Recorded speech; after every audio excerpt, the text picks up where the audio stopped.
Hello students, आज हम लोग क्लास 11th में चैप्टर क्लासिफिकेशन ऑफ एलिमेंट्स इसके तीन वीडियोस हम लोग इसको बना चुके हैं। चौथा वीडियोस में हम लोग बात करेंगे पीरियोडिक प्रॉपर्टीज की। ओके, फोर्थ वीडियोस बात करेंगे इसकी पीरियोडिक प्रॉपर्टीज की। पीरियोडिक प्रॉपर्टीज क्या होती हैं? पीरियोडिक प्रॉपर्टीज हिंदी में आवर्ती गुण, मतलब तत्वों के आवर्ती गुण की बात करेंगे हम लोग। ठीक है, तो सबसे पहला इसमें होता है एटॉमिक रेडियाई, एटॉमिक परमाणु त्रिज्या। दूसरा इसमें होता है आयनन विभव, आयनन विभव यानी कि आयनाइजेशन पोटेंशियल, आयनाइजेशन पोटेंशियल या आयनाइजेशन एनर्जी। तीसरा इसमें होता है इलेक्ट्रॉन बंधुता, इलेक्ट्रॉन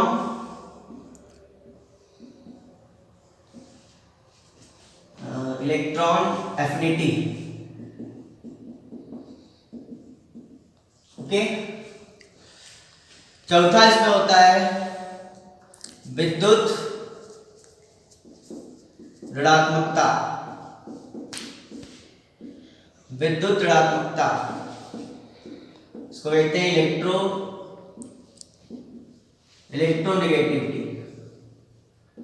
तो इनकी हम लोग बात करेंगे।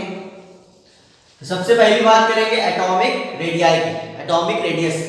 ठीक है, एटॉमिक रेडियाई क्या होती है उसके बारे में डिस्कस करेंगे।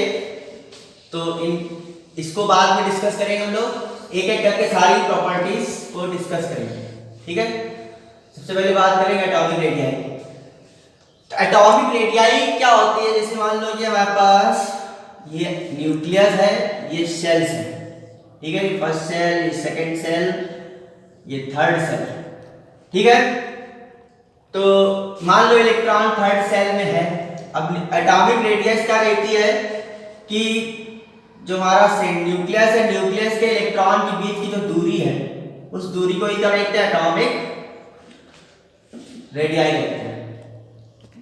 न्यूक्लियस से इलेक्ट्रॉन के बीच की जो दूरी होती है, लास्ट सेल में वैलेंस सेल का जो इलेक्ट्रॉन होता है, उनके बीच की जो दूरी होती है, उसी डिस्टेंस को क्या कहते हैं? एटॉमिक रेडियाई कहते हैं।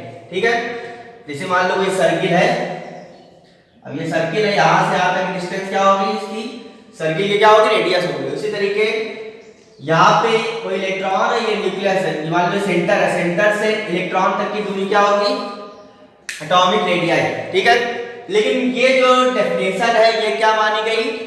मतलब ये काल्पनिक मानी गई, आर्बिट्री मतलब काल्पनिक मानी गई। ठीक है, तो इसको डिवाइड कर दिया गया। अब डिवाइड किया गया कि एटॉमिक रेडियाई जो होती है उसको डिवाइड कर दिया गया अलग अलग पार्ट में, अलग अलग पार्ट में इसको डिवाइड कर दिया। पहला इसका पार्ट होता है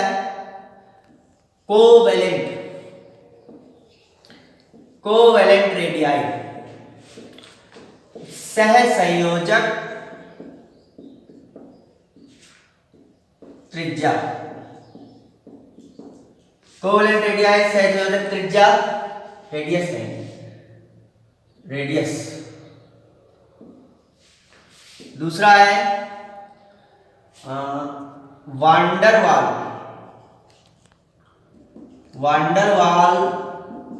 रेडियस। हिंदी में भी यही वांडरवाल रेडियस, वांडरवाल त्रिज्या। तीसरी है मेटालिक या क्रिस्टलाइन, मेटालिक या क्रिस्टलाइन रेडियस।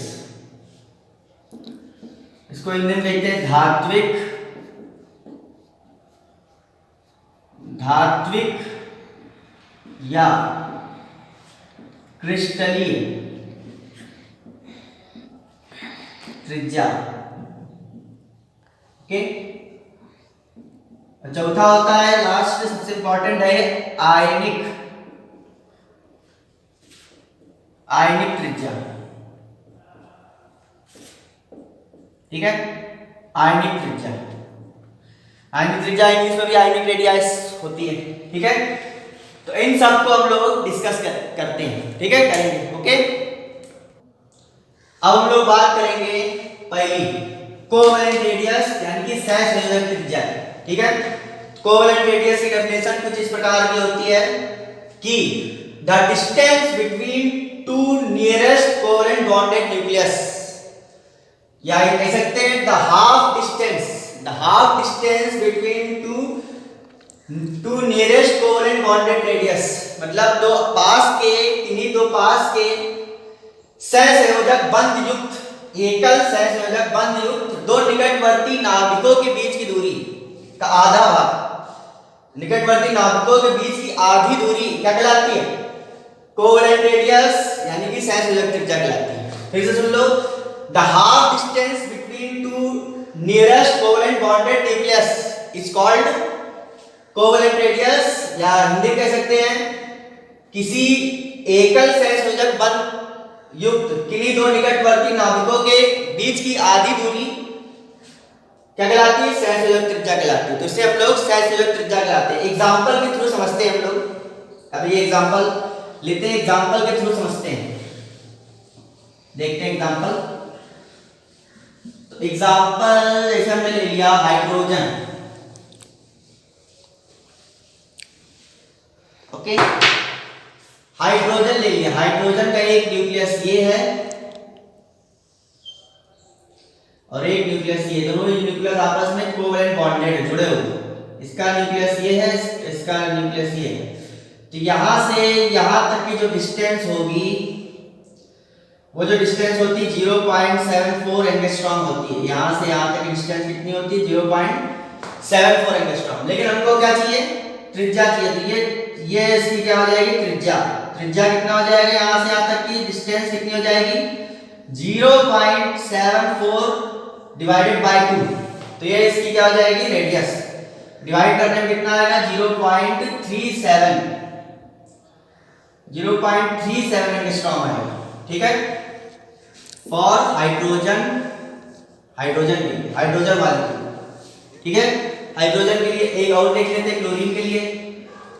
क्लोरीन का कुछ इस तरीके से बनता है, न्यूक्लियस आपस में जुड़े रहते हैं, ठीक है। इस तरीके से बनता है, इस तरीके से बनता है कि न्यूक्लियस आपस में कैसे जुड़े रहते हैं।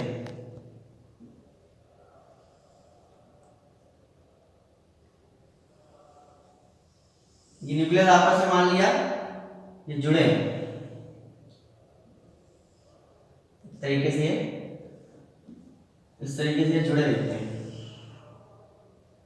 ठीक है। इसे जुड़े, तो क्लोरीन का एक एटम हो गया Cl का और ये दूसरा हो गया, ठीक है। यहाँ पे ये हाइड्रोजन का है, हाइड्रोजन का आपस में क्या है? जुड़े। इसका ये सेंटर है, इसका ये सेंटर है, तो इनके सेंटर के बीच की दूरी कितनी होगी? 1.99 एंगस्ट्रॉम होती है, ओके। 1.98 एंगस्ट्रॉम होती है।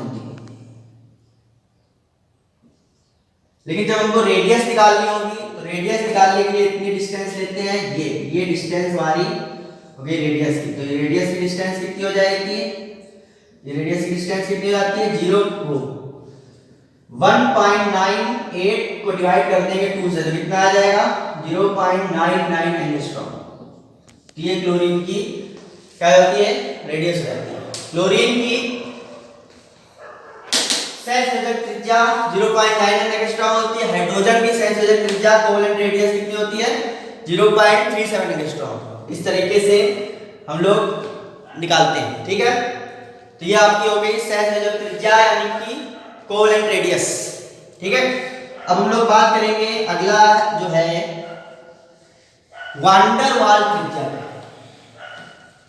ठीक है। इसी एग्जांपल के थ्रू हम लोग देखेंगे वांडर वाल त्रिज्या, ठीक है। वांडर वाल त्रिज्या, वांडर वाल्स इंग्लिश में भी वांडर वाल्स रेडियस, ठीक है। वांडर वाल त्रिज्या, त्रिज्या याद कीजिए।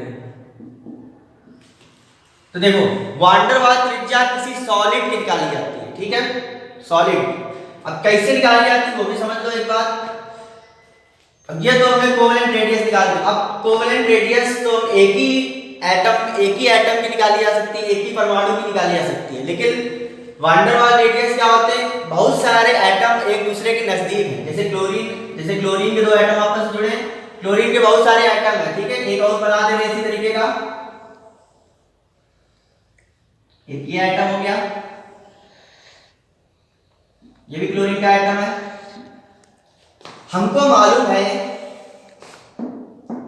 ठीक है, इसकी संयोजक त्रिज्या तो यहां से ये हो गई, इसकी डिस्टेंस हो गई न्यूक्लियस के बीच, और ये इसकी संयोजक त्रिज्या हो गई कितनी, 0.9 एंगस्ट्रॉम, ये इसकी संयोजक त्रिज्या हो गई। लेकिन वान डेर वाल्स रेडियस क्या होती, इन न्यूक्लियस के बीच की डिस्टेंस कितनी होती है, 3.6 एंगस्ट्रॉम होती है। ये इसके बीच की जो आधी डिस्टेंस होती है, आधी डिस्टेंस मतलब ये डिस्टेंस, ये दोनों आपस में एक दूसरे से क्या होंगे, थोड़ा सा जुड़े रहते हैं, ठीक है, ये आपस में एक दूसरे से जुड़े रहते हैं। ये डिस्टेंस निकलेगी हमारी 3.6 डिवाइडेड बाय 2 कितना आ जाएगा, 1.8 एंगस्ट्रॉम। तो ये होती है हमारी वान डेर वाल्स रेडियस। मतलब बहुत सारे एटम्स आपस में जुड़े हुए हैं तो एक सॉलिड सरफेस बना लेंगे।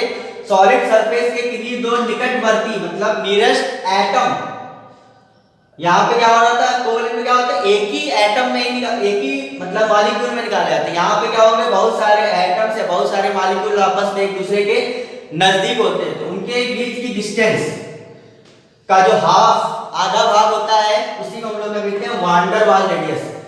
अब हमेशा क्या होती है, van der Waals radius R B greater than R C, हमेशा ज्यादा होगी। Van der Waals radius, van der Waals त्रिज्या ज्यादा होगी हमेशा सहसंयोजक त्रिज्या से, ठीक है। Van der Waals radius is always greater than covalent radius. ऐसा क्यों होता है, क्योंकि हमारे पास जो एटम है, एक ही क्लोरीन तो है नहीं, बहुत सारे मतलब क्लोरीन होंगे, उसमें क्लोरीन के बहुत सारे एटम क्या होते हैं, वीक वान डेर वाल्स फोर्स से जुड़े रहते हैं, ठीक है, और उनके बीच की डिस्टेंस क्या होती है, वो ज्यादा होती है, उनके बीच की डिस्टेंस जो होती है ज्यादा होती है, ठीक है। तो उनके बीच की जब डिस्टेंस का जो आधा भाग निकाला जाता है तो वो क्या होता है, ये देखो, ये वान डेर वाल्स रेडियस है 0.99, जबकि सॉरी ये कोवेलेंट रेडियस है 0.99, जबकि वान डेर वाल्स रेडियस कितनी आ रही है, 1.8। इसी क्लोरीन एटम की वान डेर वाल्स रेडियस 1.8 आ रही है और हमारी क्लोरीन एटम की कोवेलेंट रेडियस कितनी आ रही है, 0.9 एंगस्ट्रॉम आ रही है। तो इससे डिफरेंस होता है कि वान डेर वाल्स जो फोर्स होता है, वान डेर वाल्स जो फोर्स होता है वो बहुत वीक होता है। इससे क्या होता है, अणुओं के बीच की दूरी बढ़ जाती है। वीक होता है, वीक मतलब स्ट्रॉन्ग फोर्स में मॉलिक्यूल क्या होंगे, पास होते हैं, वीक फोर्स से मॉलिक्यूल क्या होते हैं, दूर दूर होते हैं। जिससे क्या होता है, जो अणुओं के बीच की जो डिस्टेंस होते हैं वो क्या होती है, एटम के बीच की जो डिस्टेंस होती है वो बढ़ जाती है, जिसके कारण जब वान डेर वाल्स रेडियस निकाली जाती है तो क्या होती है, हमेशा कोवेलेंट रेडियस से क्या होती है, ज्यादा आती है। अरे ऐसे समझो ना, कोवेलेंट रेडियस एक ही मॉलिक्यूल में निकाली जाती है, वान डेर वाल्स रेडियस बहुत सारे मॉलिक्यूल्स हैं, उनके बीच की डिस्टेंस का आधा भाग क्या होता है, वान डेर वाल्स रेडियस होता है, ठीक है। तो ये होती है van der Waals radius, okay. तो ये हो गया आपका। सो आज हम लोग यही दो रेडियस पढ़ेंगे, covalent radius and van der Waals radius. इसके बाद अगले वीडियो में हम लोग पढ़ेंगे ionic radius and metallic radius, ठीक है। इसके बाद आयनाइजेशन पोटेंशियल भी पढ़ेंगे, सब इंपॉर्टेंट टॉपिक चल रहे हैं। इसके बाद बात कर लेंगे हम लोग की पीरियोडिक टेबल में ग्रुप में ऊपर से नीचे जाने पर या पीरियड में लेफ्ट से राइट जाने पर की प्रॉपर्टीज में क्या डिफरेंस आता है, ठीक है, वो भी पढ़ लेंगे हम लोग अगले वीडियो में, ओके।